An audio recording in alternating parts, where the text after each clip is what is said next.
Hello, hello. My name's Rin. I am the D&D DM for this session and this entire campaign. Welcome to Clocktower Realities. I am currently using he they pronouns and this is the player for this session. Hello, my name is Crow. I use any pronouns, but I'm going by he, they right now. And then my character's name is Coggs, and he uses he, him pronouns. Ah, possibly. Anyway, of I gotta pull up my character sheet real quick on my phone. so fair actually. Um you know what? Let's get the session started. If you look around, you are currently in a black void. There's nothing around you. You're like floating in endless space but without the stars. And then there's a flash of a swirl of different blues together. And you wake up in your bedroom, your childhood bedroom, from when you were about 10 to be more exact. Would you like to describe what this bedroom looks like? Sure. I'm gonna say it's very blank. Like, there's not really much on the walls except for like maybe like a drawing or two. And they're all like sketches of ideas for projects. Um, like the bed is shoved into the corner. It's very like beige mom aesthetic Oh no! cuz cuz Cogs doesn't really get to choose much. So Cogs is um sitting at their desk or his desk next to his bed.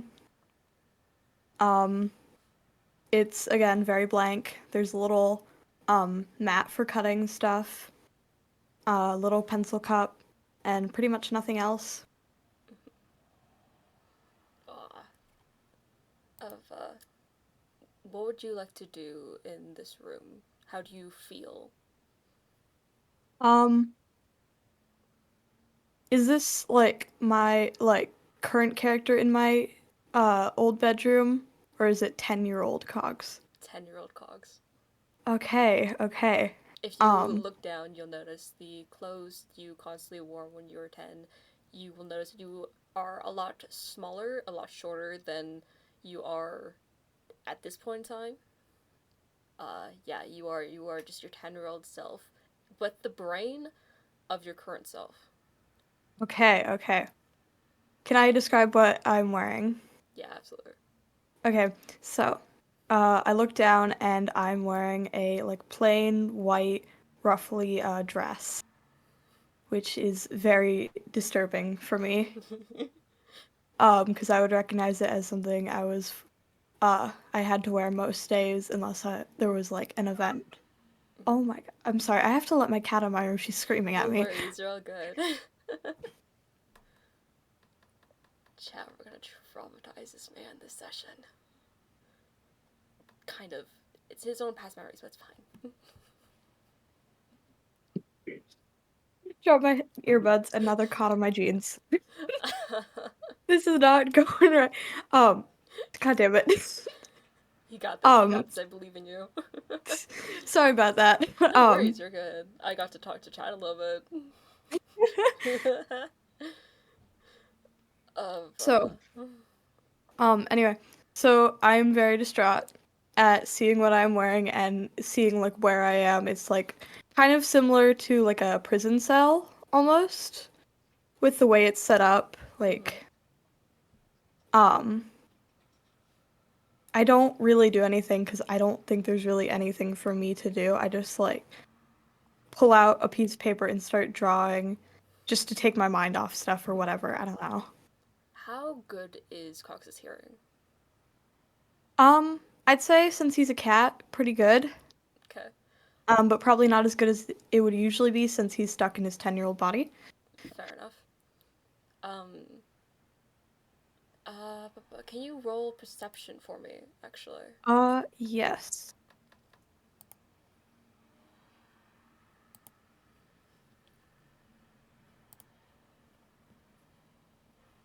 That's a 17. Oh shit. Okay.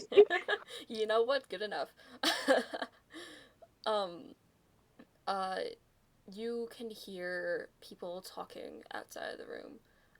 You can hear your mother and your father, although it's a bit muffled, almost like you don't remember this bit super well. Um, and as you're pondering over why you don't exactly remember it, uh, your one of your older brothers, your oldest brother actually, uh, walks into your room. Can you tell me a Okay. little bit about what he looks like? Oh, I didn't really plan anything for his sibling. Let's just go with, um, my brother would be a orange tabby cat. Um, uh, Definitely taller than Coggs. Uh-huh. 'Cause Coggs was a kind of like the runt of their family, and then B, he's also the oldest. Mm-hmm. Um, he's got like green eyes, um, kind of like a highlighter orange almost. Like that's how bright his fur is. Good. Um, and he's wearing like a very formal, like black suit looking outfit. Um, like carries himself with big, like great importance because he is important in the family. Okay, yeah, makes sense. Thank you. Um, he comes into the room looking fairly annoyed that he has to be here. And he kind of just roughly goes, "Food's ready. Get your ass out here." Okay, I'm coming. And I follow him out. As you walk towards the dining room kitchen area, everything looks a bit fuzzy. Um, Once again, almost like it's hard to remember this bit. Like when you're dreaming and not all the details come out in a way that makes sense. All right. Um, when you go to where the rest of the family is, the faces look kind of distorted almost. Um, your mother and father, which you think you remember often frowning and stuff, they look like there's been a smile plastered on their face. As your mother looks at you and with a very sweet voice goes, "Hi, hon, dinner's ready." Okay, thank you. I'm Cogs is like very awkward about this because like from what he remembers, his parents were never nice to him unless it was a social event. And they had to make appearances, but Cogs doesn't see anyone else around, so he's like very confused. Your brother pulls out a chair for you, uh, close to the head of the table, and goes ahead and sits down right next to that chair, with the rest of your brothers and your sisters sitting around the table, and your father sitting at the head. Uh, and while your mother is setting down a pot of food onto the table, uh, you can see in the reflection of the pot, you in the reflection of the pot, you see more blue swirls as you're transfixed in that your like eyes are transfixed in that one spot. And they get bigger and bigger, eventually swallowing you whole, and then you wake up once again in the clock tower. To It's almost like you had just moved to the clock tower. Your normal room is a lot less decorated. Would you like to tell me what it looks like at this point? Yeah. So my bed would be sitting where it has sat since moving in the corner of the tower. Um, my desk is there, but it's very bare. Like, um, right now, the room currently looks similar to my childhood bedroom, except the fact that it has boxes of items strewn around. Damn, my earbuds keep falling out. Um, You got this, I believe in you. it's got like boxes of items strewn around, maybe like various crystals and gears, books. There's a bare bookshelf with maybe 3 or 4 books on it.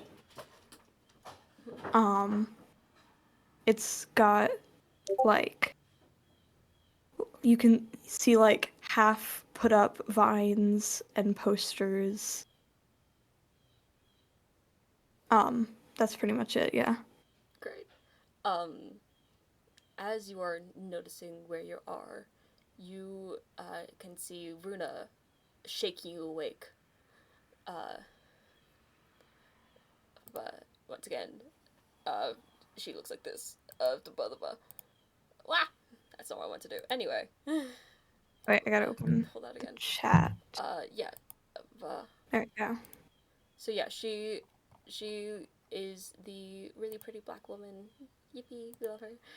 Hmm. of This is what I meant to do. Okay. Gonna pull up this again. She is shaking awake, almost like she's panicky. And she starts rambling, like, okay, Coggs, you have to listen to me for a sec. You have to listen to me. So there's this thing, memory loss, that is induced by uh, a goddess, the goddess of the multiverse. Okay, you listen to me, right? She can alter your memories. You have to listen to me.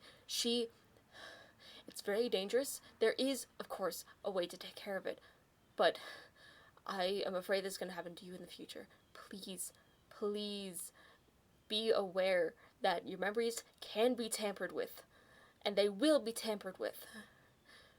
You have to go and and find, and as she's trying to explain to you how to deal with memory loss, um uh the most important words uh that will explain to you how to take care of it are almost like blanked out, almost like someone put um a sharpie over it and scribbled over it so that you can't hear. um they when she tries to like say these really important words, like uh where to find a certain item, uh you can hear almost like a ringing in your ears. Even with your like really good hearing, it's so loud, it takes up everything that you can think of. um and she kind of realizes that you don't completely understand, and so uh, she kind of pulls you up out of bed and goes, okay, listen, I know this is a lot to take in right now, um, but you know what? Here, this is going to help protect you at this point in time. Uh, can you uh, can you go ahead and describe to me uh, the weapon that you said that Cogs would have? Oh, yes, I can send it in the Discord because I have a photo of it on my phone, so let me just Good, great. pull that up quick. All right. I'll send it in the campaign chat.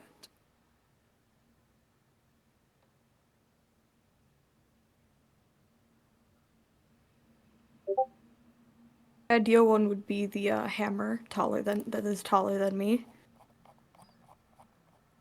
Ooh, pretty. You know what? Yes, I am gonna say it's the fucking giant hammer. uh, Yes, the drawing was by me. Thank you. I'm so yeah, cool. it is so neat. I like it a lot. Um, no, actually, I'm gonna go ahead And and a love-hate relationship with these earbuds. fair. Actually, gonna put this in here. Uh, Oh, one thing I will say, since I'm an artificer, um, I carry around a bunch of different items in the bag that is depicted on the photo. okay, So yeah, just so you know, I do carry that around usually. awesome, great. That would be useful at some point in time. Um, as she hands you this giant hammer, she goes, "Okay, kiddo, be safe for me, alright?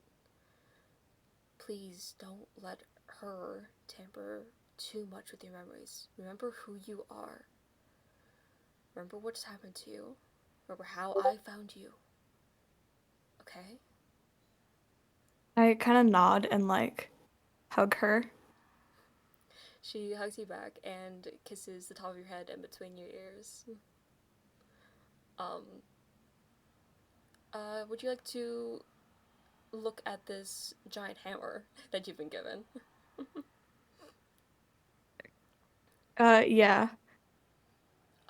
If you look at it close enough, uh, you will go ahead and notice that it is fairly similar to the weapon that the Clocktower assassin was wielding.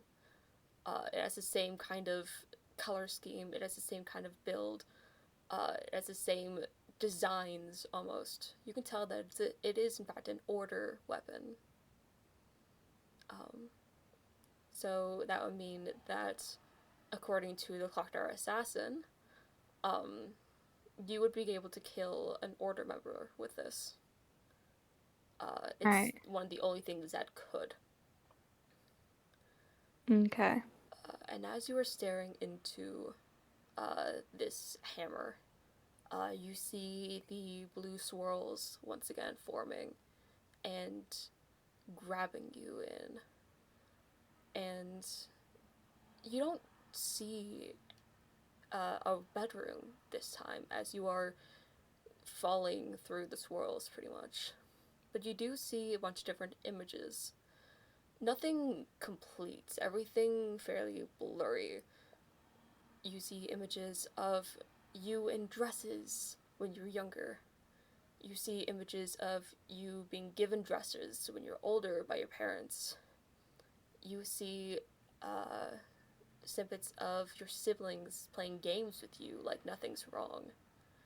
You see images of your parents laughing with you, with them, playing around, having fun. You see a happy childhood. You see a happy childhood where you grew up as a girl and you continued to be a girl even as you went into the clock tower. Everything looks so real, so right, so true, so correct, so easy, so much better than the life you've actually lived. You want to take these memories, and have them as your own. You want these to be your actual memories. What do you do? Um, at first, Coggs kind of like he attempts to like my earbud. He at first attempts to like push away from it, like in a mental state, and tries to grasp onto what he knows has actually happened. But then slowly, like, it becomes too difficult, and he eventually just gives up and, like, slips into this mindset that has been set. As you slip further, you reach out for the image of your parents and your siblings laughing with you, and the blue swirls once again envelop you, and you are transported into that memory pretty much. There you are in a very dirtied up, muddy white dress, playing with your older brother. Not the older brother that was all fancied up from before, but younger, more rowdy, more friendly, almost. And as you two are wrestling each other to the ground, your parents are in the corner of your eye, laughing at how silly you're being. But not in a making fun of you way, in a endearing way, in a way that almost shows these are my children and I freaking love them. I I feel like I would have like a moment of like that's not right, but then something would like push that thought away. And like no, this is right. This is like how my life has always been. As you are thinking this, another sibling tackles you from behind off of your older brother, and it is your sister. And she tackles you into the mud and goes, I want my turn too, man, come on. God, I gotta think of dialogue. um oh, I had a name. I had a name for her. What is it? Let me open my notes app. You got this.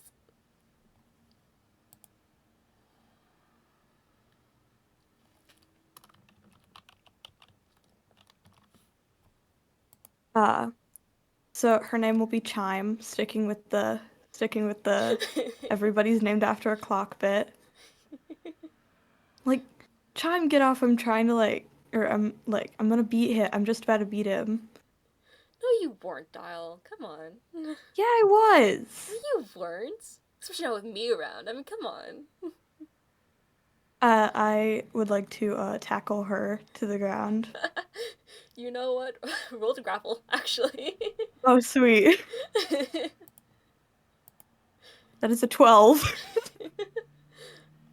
uh, as you try to pin her to the ground, with her being a bit bigger and stronger, it quickly turns around and she pushes you off of her. Come on, that's dirty play. Frick you. Well, frick you too. And I get up and chase her. She gets up and runs away. With her legs being quite a bit longer than yours, she's able to run into the house and shut the door before you're able to get over there. I go over to her parents and I'm like, Mom, Chime's being mean. Your sister is just being as mean as you are, kiddo. Fine. And I like walk away and go back to trying to attack our younger brother. He is not even like close to annoyed by this. He appreciates the fact that you want to like actually play around with him. um, and he is having a lot of fun roughhousing with you. Uh, but as you look into his eyes, you see the blue swirls again, and you go back into the place with all the different images. Would you like to choose another one to go into? Um, sure. Let's see.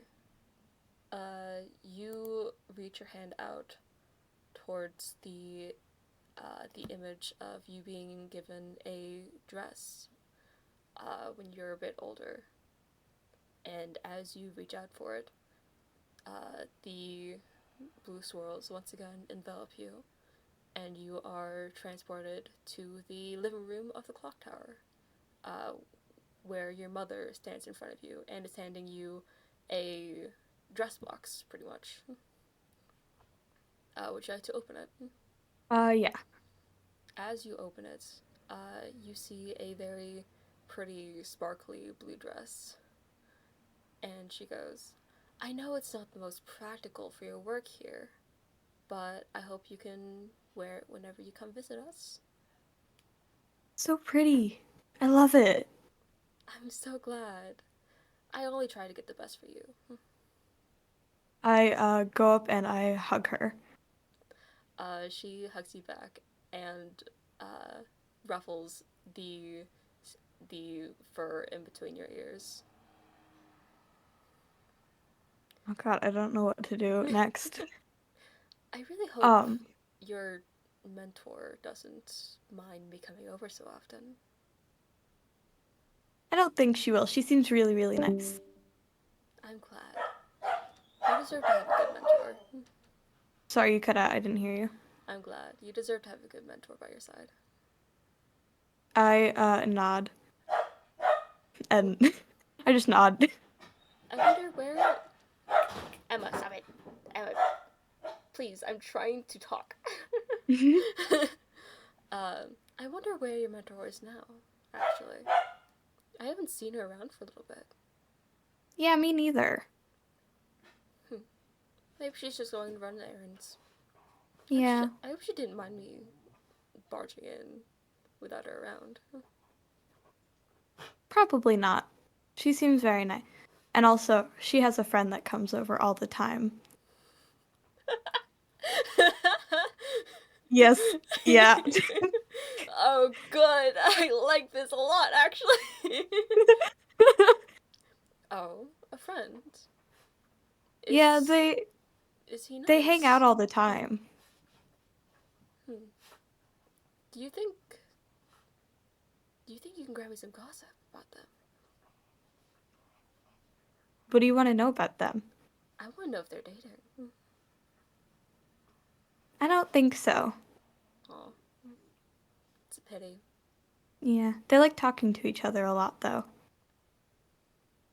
Who is this other person? Like, girl, boy? Um, she's a girl, That but they're probably not dating in that case. That'd be weird, yeah, right? yeah, it would be. Yeah. Guess they're just friends. Mhm. It's a pity. I love grabbing juicy gossip about girlfriends and boyfriends. It's very God, the internalized homophobia is hurting me. cute. You're welcome. Uh, and she pats you again on top of your head and goes, "Well, I'm gonna go see your brother get graduated. I will talk to you later, I guess." Tell me how it goes. I'm so happy for him. Yeah, absolutely. And tell me how your apprenticeship goes. I will. I'll And see I you give next her week. one more hug. She hugs you back, and she leaves the clock tower. And as you stare at where she was, once again, the blue swirls envelop you. But this time, you don't go back into the lands where there's a bunch of images. You go into a black void.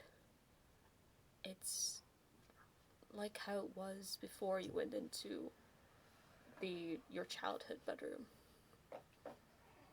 It's dark and unmoving.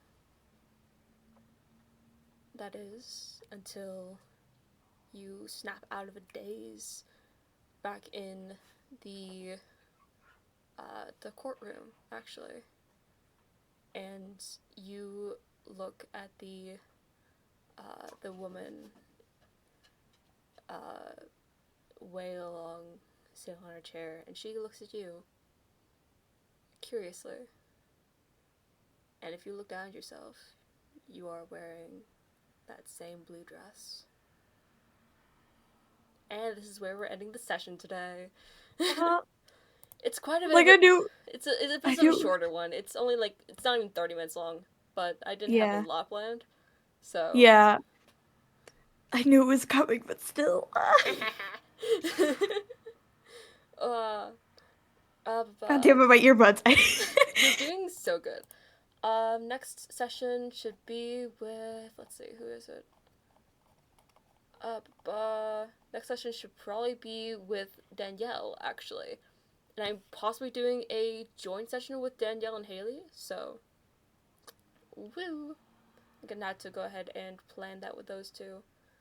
But yeah, that's the end of the session for today. Bye. Oh my gosh.